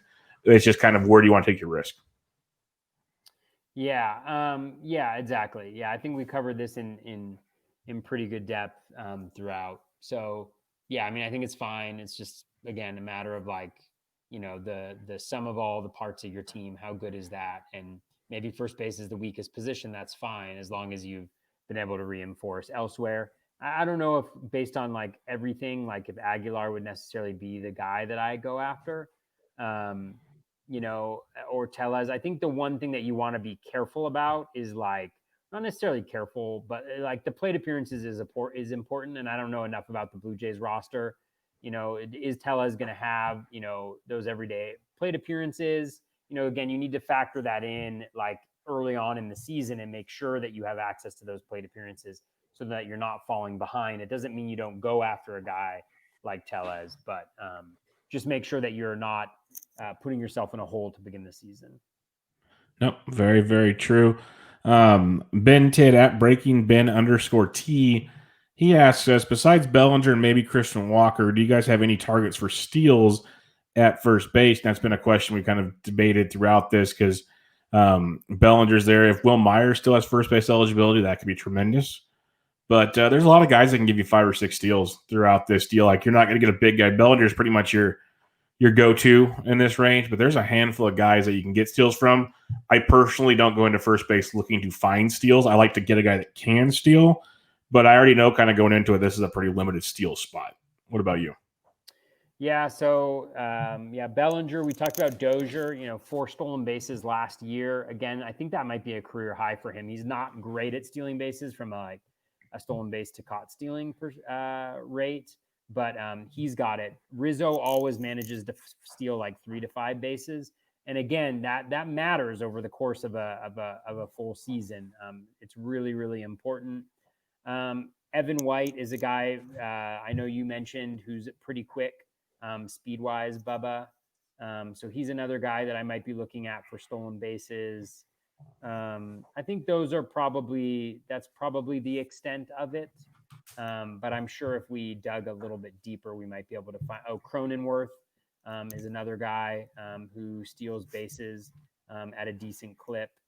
Um, those are the only guys that are kind of jumping out at me right at this. And Danny Santana. I know we have a question about him later on, but I mean, if Danny Santana is healthy and has a full-time starting gig next year, I mean, we know how atrocious that Rangers lineup was. They don't have him there right now, but if you were to get that, that could be super interesting at an ADP of like 460. Yeah, he's definitely going free in drafts right now. Alex at AJT126 asks, Bobby Dahlbeck seems criminally underrated after 8 home runs and less than 100 plate appearances. Do you think he'll get to 40 home runs in a full season? I'll give my 2 cents real quick. So I've talked about him quite a bit in previous stuff towards the end of the season. The dude's power is legit. That's never been in question. 27 homers throughout the minors last year, 32 the year before. The power's there. Even a little bit of steals. He had 6 steals in 2019. Always a high strikeout rate. Struck out 42.4% of the time in 2020. Usually he's more of a 25 to 35% strikeout guy. Still not great. But BABIP's through the roof. Batting average, I think 263 is a little high. Don't expect that. He walked a decent amount. But the power is legit. It's basically high power, potential batting average, just massive blow to your roster. He hits the ball hard if he puts it in play, but he strikes out so much. How often does he put the ball in play? That's your big bugaboos. So I think that's kind of the questions of why he's going so low. What are your thoughts on Bobby Dahlbeck? Yeah, I totally agree with what you said. I mean, let's say that's not a 394 BABIP. Let's say that's what Steamer has him as a 302 BABIP, right? Then all of a sudden he's hitting a sub 200. His home run per fly ball rate last year was 44.4%. So I just think these are the types of indicators that we need to look at in these small sample sizes to figure out whether we think is something sustainable or not. And like Bubba addressed, like that strikeout rate, it can't be that high. Because the fact of the matter is like we can't just think about like fantasy. We got to think about whether he's good. So this is a guy who's playing first base, right? So you're expecting power to begin with. Like, is he good defensively? I mean, not from everything that I've particularly seen, right? And so is he actually a good baseball player? maybe not. Maybe he'll get a shot with the Red Sox, but you got to get that 600 plate appearances to get that 40 home runs. And the question is, even if you get there and that batting average is like 220, 210, maybe you can do that depending on the type of league that you're in. Definitely much more interesting to me in an OBP league, but yeah, it's just the type of profile that's a dime a dozen. These guys who can hit the ball really hard, hit a bunch of home runs if they're good enough to play. It's just that most of them aren't good enough to play consistently. Like an example, Bobby Dahlbeck's going to pick 262-ish, give or take. After him, you have Rowdy Tellez at 284. You got CJ Cron, Jesus Aguilar, Garrett Cooper, Carlos Santana. Like all these guys that you could see doing the same thing as Dahlbeck or maybe even better. Yeah. So it's Evan White, Brandon Bill. I got to just keep listing them off if you want. So I like Bobby Dahlbeck. When he was hitting well last year, he was fun to watch. He's young. Maybe something flicks. I don't know. But where he's getting drafted, to me, you're playing with fire is the issue. So I'll most likely be passing. I mean, I would bet money that at the All-Star break he's not playing on a regular basis. That's a nice bold prediction out the gate. I like it. But you want to know what it reminds me of? This is a totally random thing, but have you ever read Chronicles of Prydain? Do you know what that is? It's like a younger person's like kind of, I don't know if it's sci-fi, but it's just like olden days. I read Chronicles of Narnia. Okay, yeah. It's I mean it's kind of it's not similar I think in what it is, but it's just I'm reading it with my 6-year-old and it's really good. And there's a guy named Dalbin and it reminds me of Bobby Dahlbeck. So just a shout out to Chronicles of Prydain. Anybody who's read it, anybody who is reading it currently, it's a great series. I really enjoy it a lot. I would highly recommend it to everybody. It's 5 books. It's perfect because each chapter is like 8 to 10 pages. So it's perfect chapter a night. Yeah, totally. Perfect. It's great. I might have to check that out. That's my reading level. Yeah, dude, it's good. It's good for adults too. I really enjoy it. Yeah, because I love to read, but I start falling asleep so fast I can't get very far. That's half the beauty of reading for me now is like I read and I can fall asleep. Exactly. Mike Carter, he asked a question that we already answered. So, Mike, thanks for asking. But he asked, how do we value Anthony Rizzo? We value him as a heck of a value. So we'll go there. Pete Alonso Stan asked, when will we find out about the DH in the NL next season? Mainly thinking about my Dom Smith shares, but I'm sure it applies to others. The way I'm going about it is I'm playing it like we're going to have the DH. It's a bargaining chip because they still like the big negotiations after this season, but they're still going to be bargaining because they want the expanded playoffs for this year and things like that. They're going to throw the DH in as a carrot because everybody wants the DH on both sides of it. So I'm planning on them having a DH. What about you?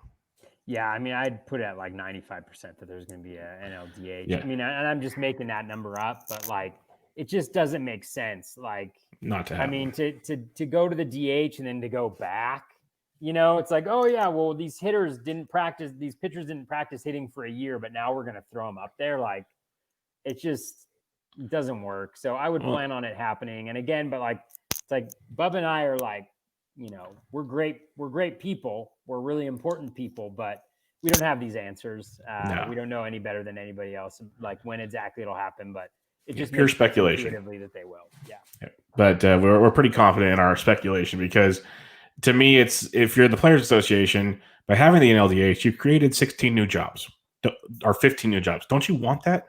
Like, this is part of the deal. So, they're going to do it. It's just a matter of making it all work. Joe McHugh at @the_McHugh asks, roster construction, especially in a 15-teamer. Do you feel good about passing on a first baseman in the first 10 to 12 rounds and relying on multiple position guys or essentially a first base platoon? Yeah, we kind of hit on that. You don't even need a platoon, Joe. There's tons of guys back there. Yep. Agreed. So you're good in that one. Our buddy Brian Vogel. This is fun. Who is Toby's Real Muto at first base? Who's my Real Muto at first base? I don't know. I mean, if I had to say I mean, it's so hard because there's so much that goes into it. And I know people were joking around like, if there was a Real Muto at another position, he wouldn't be Toby's JTR, which I kind of agree with. I mean, I think the two guys that I will own the most of at first base are probably Yuli Gurriel and Carlos Santana. Again, depending on where Carlos Santana lands, I think that will be a major question mark. But I like both of those guys. I think those values are absolutely phenomenal. And so it might be corner infielder in some instances. It could be my first baseman. But, those are the guys that I think will be kind of the guys that I have a crap ton of shares of moving forward. And then Rizzo. I mean, if Rizzo's price stays the same, that'll be the guy that's like higher up in drafts that I can see myself targeting around pick 100 on a consistent basis, or one of those guys that like maybe it's like around that area. If he falls to me, then I take him instead of those other guys. But Yeah, I gotta imagine more people start to see the same thing we do, and Rizzo's got to move up the draft boards. I just can't see it, but I could definitely see Carlos Santana being your Muto. I could see that in a heartbeat. Richard Sands asks, I own Bell in a dynasty league, Josh Bell. I also own Dom Smith. What do I do with Bell? Hold and put on bench because his value is probably as low as it gets, or sell and get 50 cents on the dollar? He drafted him around pick 90. He's now going around pick 200. I know both you and I are pretty down on Josh Bell. Like, I know he's dynasty's different than redraft, but he might not even be a Pirate pretty soon. So it's really tough to see what I guess I'd hold him because 50 cents on the dollar stinks, but maybe throw him in as a package deal and get something bigger back. I don't know. What about you? yeah, I mean, I think I would probably hold at this point in time. Valuations can change really dramatically, I think, and so there was something going on. It was weird, it was bizarre with Bell last year. It's really hard to pinpoint, but I think it's also important to recognize it was a 60 game season, a 60 game sample. He still has really good plate discipline. The contact rate is still pretty good. If you look at his 15 game rolling average, it was actually back to his 3-year average in the last 15 games of the season. The ground ball rate was also sky high at that same point in time. So he's obviously making some sort of adjustments. But again, this guy has been a really good hitter. He's still, how old is he? He's 28. He's young. There's no reason for him to fall off like this. So if I were to say like, what is more likely to happen, Josh Bell becomes totally irrelevant and never plays in baseball again, in which case selling him for 50 cents on the dollar makes sense, or Josh Bell gets somewhere close to where he's been in the past. I would say it's much more likely he gets closer to where he's been in the past. And again, like Bubba mentioned, he may not be a Pirate. Like they may not want to pay his salary, now that he's in arbitration. So he may end up not being a Pirate. And, you could see a really smart team who sees what they've got in him. He's still got, those max exit velos, right? Like he's still got that barrel rate from last year. Like he does things that not a lot of guys can do. Like this year's max exit velo was 114.2. And again, you never look at things in isolation, right? You never just look at max exit velo, but even his barrel rate was 8.6% this year. So again, like I think there's still things that he can do really well that other guys can't, and there's still solid parts of the profile. So hold on to him. Hope he gets into a position where he can play every day and kind of show that he can be that guy again.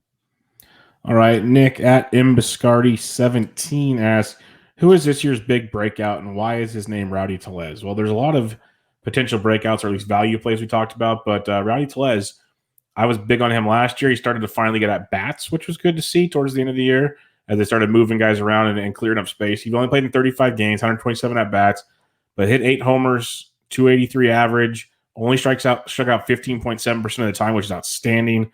Walk rate was good. But 8.4% barrel after a 13.2 and a 12%. That makes me wonder what's going on. But the hard hit rate best of his career at 45.3. So there's a little bit of that and a little bit of that with Rowdy Tellez. But the contact rate was great this last year. Rose tremendously. End zone and chase contact both went up a ton. His whiff rate dropped from 31.3 to 23.5. So he's became a better overall hitter, making better contact, a lot less swing and miss, more aggressive on the first pitches. Power was there. So the barrels might not have been there, but the hard hit rates were there. So when he did hit it, he hit it very, very well. The dude's a beast at the plate. That's never been the problem. It's been playing time. If he gets great playing time, I think there's a lot to like with Tellez. What say you? Yeah, I mean, I think there's so many guys it could be. So you could just go down the line. So I think Evan White, who you mentioned before, is definitely a guy who could make that leap, right? Like where he's got pieces to the puzzle and he's just got to put it together. I think, Nate Lowe, sorry, who we're going to talk about in a little bit. I know Yancey asked about him. He's a potential guy who could break out this year. There's so many slow and steady guys who could re-break out. Andrew Vaughn, at 244, Jared Walsh at pick 200. There's a lot of different guys, and I think that's what's interesting about first base position. There's a ton of depth. There's a ton of old veterans you can go to, but there's also a lot of younger guys who could take that next step to be the next, really great power hitter. And there's a variety of different profiles and what that looks like in these guys. So I think Tellez is a great example. I think it's a great shout out. He should have every opportunity. I think he's a great guy to draft, and he's going to shoot up draft boards as we get closer to March, especially if he's got access to playing time. But I think there's a variety of different guys who it could be. No doubt about it. Rob DiPietro, Mr. Ad Deadpool hitter himself, he asked what's going on with Yuli Gurriel more than just BABIP problems. You kind of hit on them earlier. Do you want to do a quick recap on that? I don't know if Rob's still in there in the chat, but I covered him already. But it's essentially all the same for Yuli. And again, I think we knew that 2019 was probably going to be like his best season or one of his best seasons. But let's go across the board. Ground ball rate is exactly the same as last year. Hard hit rate down 2.6%. In a 60-game sample, his contact rate was the exact same as it was before. O swing slightly elevated, but not out of the realm of possibilities. The max exit velo was down about 3 miles per hour. The barrel rate was actually up from 2019.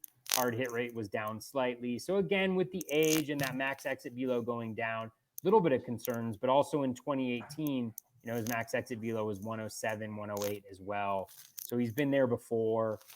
I see him as pretty much the same guy, 1 year older, so a little bit more risk. But I love the profile. I love the batting average, which he should have. He should have a high batting average, for a first baseman, and then the plate appearances, right? He should play every single day. So I love Yuli Gurriel, especially at the price where he's going. I think it's phenomenal. Yeah, Yancey Eaton, he asked us, what are you guys doing with Nate Lowe?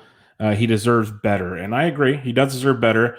My biggest thing is he deserves to play every day. So talk to the Rays first. When that happens, Nate Lowe will deserve much better. The power has always been legit in the minors. We even saw it this last year. He started hitting the ball a little more consistently. But my biggest question marks is playing time. And in his 2 stints with the Rays, 29.6% K rate last year in 2019, 36.8% in 2020. He's always been about a 20-ish guy, except for one blip in 2018. Been a decent strikeout guy, good walk guy. The walks came back in 2020. They weren't there in 2019. So he saw good plate discipline last year. The power was there. Batting average dropped a bit with the strikeout rate rising. It makes me wonder, is he pressing? What's he doing? Because the barrel rate went up. The hard hit rate was pretty similar. The biggest thing for me is playing time. If I find out Nate Lowe is playing first base every day, I will bump him up a ton in what I want, because I think he's that talented. But you have G-Man Choi, you have Yandy Diaz, you have so many problems there in Tampa Bay. It's tough. And I know they even tried Lowe at third base. So there's so many issues there with Nate Lowe, but that's my 2 cents on that. Yeah, I agree with everything you said, Bubba. I mean, one thing I think you need to note about the strikeout rate is he did have a 36.8% strikeout rate, but his contact rate was 73.9%. So that's slightly below league average. League average is about, like, depending on the year, around like 76%, I want to say. So he's slightly worse than league average on contact rate. The strikeout is way higher. And so for that tells me there's positive regression there. Like, he should be much closer to league average. He's also got great plate discipline, which I really like a lot. His ground ball rate did shoot up last year. Again, small sample size, but it was up 6%, well above league average. That's a little bit of an area of concern. But again, let's check his minor leagues. What has that ground ball rate been? So he's had a relatively elevated ground ball rate throughout his minor league career. So, you want to see that. That might put a little bit of a cap on the power potential. But like Bubba mentioned, like, max exit velo is at 114. His barrel rate, 15.4%, is really strong. Hard hit rate is solid. So, like, I think he's got everything there, but it's just, as Bubba mentioned, like, needs access to plate appearances. Can he hit lefties? All of those questions, or at least not even necessarily can he hit lefties, but will the Rays give him the opportunity to do that? And Yancey, you'll probably know better than we will on that. But again, the pieces are there, like Bubba mentioned, if he's got access to playing time to be a really good value in drafts. Whether or not he'll see it, we know the Rays are going to try to maximize the talent on that roster. And I'm just not sure that we're going to get enough consistent playing time anytime soon from Nate Lowe. Yeah, no doubt about it. Andy Isner at Isner4 asks, Sano a good bounce back candidate? Now it's tricky because I love Miguel Sano. I talked about him earlier. He's a StatCast darling. Every stat you want to look at it bleeds red. But the strikeout rate went up to 44% this last year. Usually a 36 to 38% guy, which is still not good. But we learned to live with that with Miguel Sano because he used to always walk in double-digit percentages. That dropped to 8.8%. So there are some red flags this past season in the 53 games that he played. Again, maybe he figures it out in the second half of the full season. Who knows? He's not going to get it for average. You're hoping for a lot of power, and you're hoping he stays healthy, which he has not done in his entire career. So there's a lot of question marks with Sano. As much as I love him, it's going to be hard for me to draft him. It's one of those, it's like the Luke Voigt thing, who finally stayed healthy this year. If Miguel Sano plays 140-plus games, the dude's going to hit 45-plus home runs. He might hit 230, but he's going to hit a ton of home runs. So it just depends on how you want to construct your roster. But it's a big if, can he play that much? So for me, can he bounce back? Yes. Am I going to take him as one? Probably not. Yeah, I think you summed it up well. I mean, that contact rate is gruesome. Yeah, it's brutal, and it's been getting worse. The last 2 seasons, and it's just hard. It goes back to the Dahlbeck thing, right? Where it's just like, yeah, he has power. I mean, Sano has the nice walk rate, but he just can't hit. Like, he just cannot make contact. And it's a huge challenge, especially if you're playing an NFBC. You look at this guy, and over his last 900 plate appearances, his batting average is probably like 220, probably maybe even lower than that, like 220-ish. Like, it's Joey Gallo all over again, but with, I think, a much bigger downside. Yeah. And so, yeah, he's kind of who he is at this point, right? And you can draft him, and you can hope that he gets the better side of luck and ends up hitting 230, 240 with those 40-plus bombs, and then it's a brilliant pick. And that's kind of what you're hoping for. But the skills are trending in the absolute wrong direction. Yeah, that's the tough part. Even he used to be like a OBP asset, might still be okay there, but even last year he's below a 300 OBP, which would drown you. Like, it's getting trickier and trickier with Miguel Sano. I love having him on my team because when he has a big night, it's a big night. Like, it'll change your standings. But man, he can gut you for a while there too.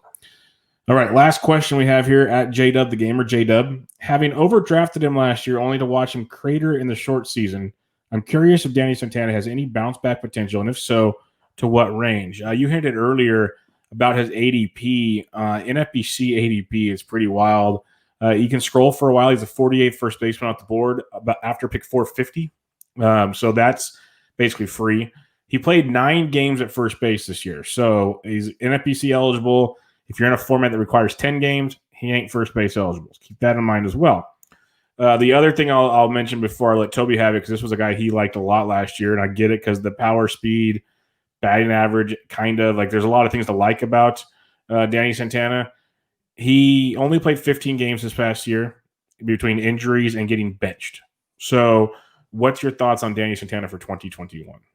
Yeah, it was a really good kind of example of, I know that I think it was Eno Saris and Jeff Zimmerman and Rob Silver, I think, talked about this a lot too. But it's like, what about these guys who are like zero WAR guys who are good fantasy wise? And like, what's the risk of drafting them, right? And I think we saw that a little bit from Santana. I mean, I think the thing about Santana is where he's going right now is just a great spot, I think, to just take a shot on him. Like, ADP of 450. He's 30 years old. Will he end up with the Rangers or not? Who knows? But like, I mean, there's reasons to think that he can still do what he did last year, right? He had 2 stolen bases, in just those 63 plate appearances. His hard hit rate was still really strong. The contact rate dropped considerably, but again, we know he was injured, and he was injured for part of the time he was playing. his average exit velocity was still north of a 90 miles per hour, close to 91 miles per hour. His barrel rate was 9.4%, which was better than 2019. Again, super, super small sample size, right? 32 batted ball events, but still, we know that what he's capable of. And there's very few people that do have that power speed combo, especially with that tilt towards the speed, right? That 20 plus stolen base potential. And so, especially in a league like we have right now, where you have teams that are like not necessarily, well, they're tanking, but they're also like trying to find guys that they can kind of plug in as bargains. You could easily see Santana, whether it's with the Rangers or somewhere else, ending up with an everyday opportunity, or at least being the first guy, utility guy off the bench. And I think there's going to be considerable value there. And I think a DC is a perfect spot to take in the Draft Champions League, where it's like, you know, yes, he's first base right now, but he'll probably get outfield eligibility at some point next year too if he's playing, and he could get these other eligibilities. So a great, you know, shot in the dark to take at pick 450 plus. I think he's excellent guy to go after in draft champion type formats as well. Yeah, no, I could see the appeal in draft champions for sure. That makes a lot of sense, because 450, what do you like the other guys at that price point? Like, really, what are they that he can offer you that they can't? So yeah, makes a lot of sense there. Well, all right, that'll wrap us up for our early season first base preview. A lot of great questions again, so keep those coming each and every podcast. That goes a long ways to kind of expanding on just talking about the initial players in the player pool. It gives a deeper insight to each position, so that goes a long ways for helping us out. But final thoughts, Toby, before we wrap up this one. Man, huge shout out to folks for the questions. I mean, it's, you know, the beginning of the off season, and we're getting this many questions. So just, we have the best listeners in the world who listen to this podcast, the smartest fantasy baseball players. So thank you guys for listening and contributing to the podcast. It makes it a lot of fun and a lot better of a product. So thank you for that. Yeah, no doubt about it. So we'll be doing second base next week. So get those big fun questions in for such a lovely position. So much fun over there. It's Whit Merrifield and some others. Jose Altuve value, maybe. We'll see. We'll talk about it. We'll see what's going on there. Cattell Marte bounce back. We'll see. But there's some of your listener questions right there. I already see those coming a mile away. But keep them all coming. More and more of them. Check out Toby on Twitter at BatFlipCrazy. I'm at BDentric. This is Bubba in the BatFlip, episode 58, your early first base preview. Catch you guys next week.